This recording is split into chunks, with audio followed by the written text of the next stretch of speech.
بندق سالانه برخوردان شیانه بندق سالانه برخوردان شیانه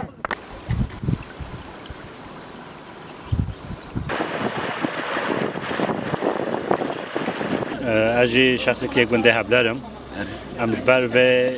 باراج نشه به متنویده منو و گنده ما بینه بم باراج ده مد و گنده ما بم سال 1993 و اف گنده های اساقه هم فایده من میش نبینم نگاه حیوان جلگه کم نگاه تارم بکنه و آخو ما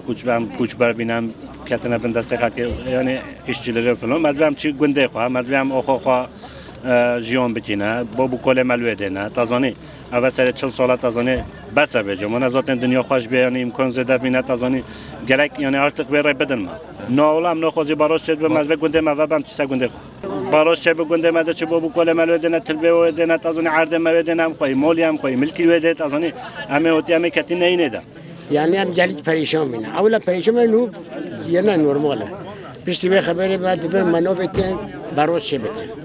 منو به باراش چه بتن پیشتی به خبری ایو شاخ و هبلر 2000 مال تهزیده تره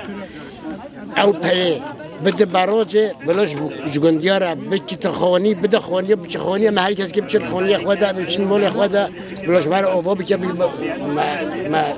تجاره گنده خواه و پشتی به خبرشی نه 20,000 یعنی 10,000 پس سرچه هبلر تخوایی چره پشتی به خبری دوره به هنه آبا به هیا